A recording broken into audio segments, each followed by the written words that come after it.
Do you know why a place like Mary Geoise rarely uses technology and instead relies on slave labor for energy? Welcome back to Amy Chan's channel. Emu was the one who came into conflict with Joy Boy in the Void Century. This was an uncompromising battle between two philosophies, science and religion. Joy Boy and his allies were able to create powerful scientific marvels, such as the ancient weapons and the robot Emmet. On Emu's side, he used forbidden magic like sacrifice rituals and human slavery.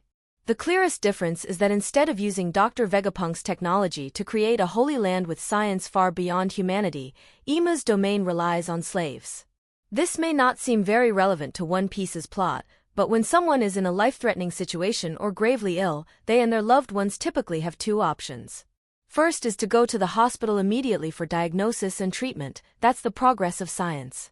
Second is to pray, entrusting their fate to a higher power to decide their life. Throughout human history up to today, there has always been opposition between science and spirituality. Each person chooses a path to follow and act on. In philosophy, this phenomenon is called materialism versus idealism. There are these two choices, and what someone believes determines their direction and convictions. These choices are the key that leads to debates, and further on to conflicts and clashes. If you combine this with what I've suggested about Joy Boy and Emu, it forms the core content of this video, what I've thought about, researched and analyzed for you. It's not abstract or complicated. I think my simple language will help you understand what kind of person Emu is in this video. Now, have you made yourself a cup of coffee and are ready to sit down for the rest of the video? Thank you for taking some of your precious time to watch. Let's go back to chapter 905 and talk about Mary Geoise, the Holy Land, to point out why this place lacks technological development. The Red Line is known as a giant mountain range dividing the world into 4 oceans when intersecting with the Calm Belt. The Red Line is impassable by ships due to its height. However, Germa 66 developed snail ships that can cross it. But this belongs only to Germa 66, the rest of the world can't cross it except by flying. When kings and royalty want to reach Mary Geoise, they need to travel to the Red Port and use gondola airships to ascend. Gondolas use a very primitive engine, the buoyancy of bubbles extracted from trees on Sabaody. These bubbles are incredibly durable, withstanding water pressure at depths up to 10,000 meters. Just step onto a gondola, start it up, and these bubbles will lift you to a very high position on the Red Line, though not the highest point. Near the top of the Red Line are entrances and staircases leading upwards, surrounded by nameless figures with various weapons. The strange thing is why a place inhabited by self-proclaimed gods doesn't have technology like Vegapunk's. Just sitting in a robot or spaceship would get you to your destination very quickly. Vegapunk uses mechanical sea beasts to protect Egghead rather than creating stationary statues with weapons. This shows that Mary Geoise follows some unique belief system, trusting these statues will protect the Holy Land from attacks. Furthermore, after climbing the stairs, the kings are given air travel sticks, just flick them and the ground moves automatically, like advanced technology. But it's just a trick, the energy powering this automatic escalator comes from slaves' labor. More accurately, they don't even get proper food. Underground, slaves tirelessly pull to move this stairway. It's so heavy they'd rather die than continue being cruelly exploited as tools. Clearly we must wonder why Mary Geoise doesn't use technology like Dr. Vegapunk's future island. Wouldn't technology make their lives much more comfortable and advanced? There's only one answer: they don't follow scientific principles, but seem to follow spiritualism, believing divine forces determine fate and destiny for the world. The one worshipped here is the world sovereign Emu, the supreme deity, the ultimate being, and supposedly the world's creator, before whom even the 5 elders must kneel in service, rather than acting as colleagues in a world-governing organization. This is completely opposite to Joy Boy, who, although a pirate captain, always respected his comrades. The Straw Hat crew is the most perfect model of Joy Boy's crew from the past. 800 years ago, according to Vegapunk, science had developed far beyond the present. His level is only 500 years ahead of the current era. The robot Emmet is clear proof of scientific power, created with an incredibly strange energy source that even Vegapunk couldn't research, the drumbeat from the heartbeat of a devil fruit user. This is all we can conclude for now, as it was reactivated after 200 years of neglect upon hearing the drums from Luffy's Gear 5. The robot's strength and durability are also terrifying. One punch broke Elder Warcury's Fong, while even Luffy's strongest hockey attacks were ineffective. Robots are just one part. We also see ancient weapons, confirmed by Vegapunk to be created by void century science and operated by humans. Mother Flame is used to generate energy for the ancient weapon Uranus. Its destructive power is horrifying. One strike sank the huge island of Lulusia into the ocean, leaving a bottomless pit. Pluton is also said to be able to destroy an entire island with one shot. The world's conflict still exists today with the appearance of 3 ancient weapons created by technology that I believe came from Joy Boy's alliance.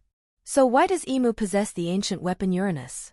For this, I think you need to look again at Mary Geoise, especially Pangea Castle. When Emu appeared in Chapter 906, he entered a room with a very modern lock, requiring turning a wheel to align with the complex internal structure to open.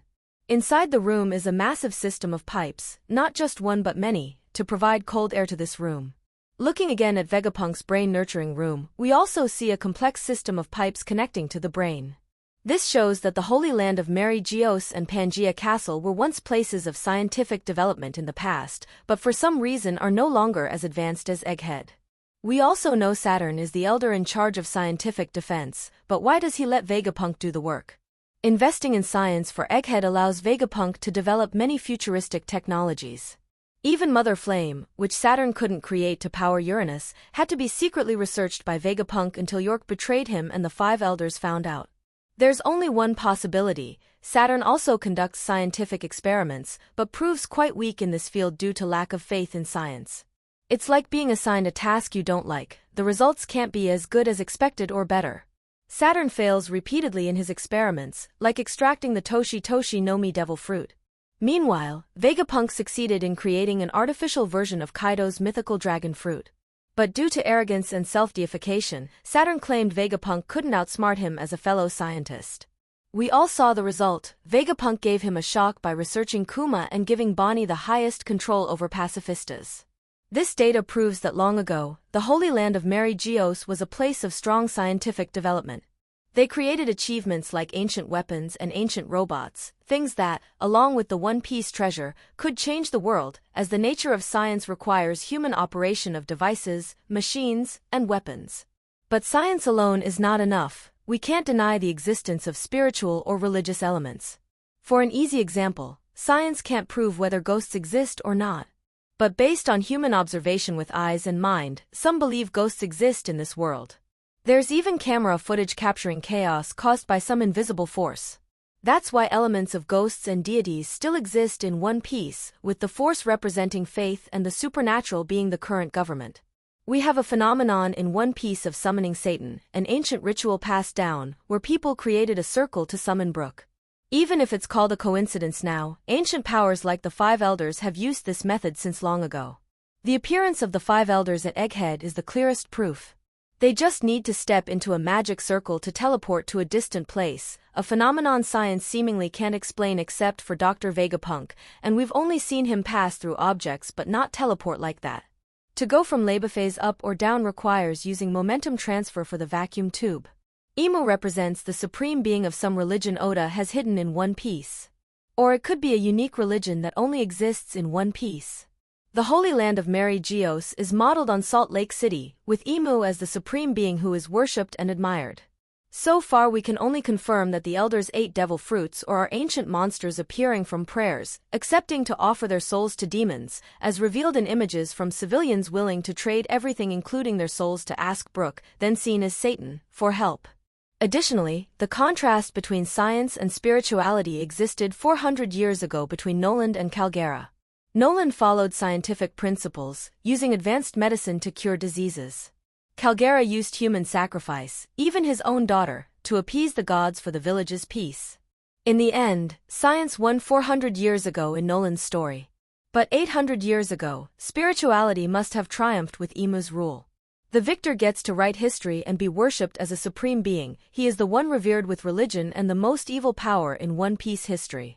Let's wait and see how Oda reveals Emu's identity, perhaps with a devil-like tale as recorded in documents about the world's evil.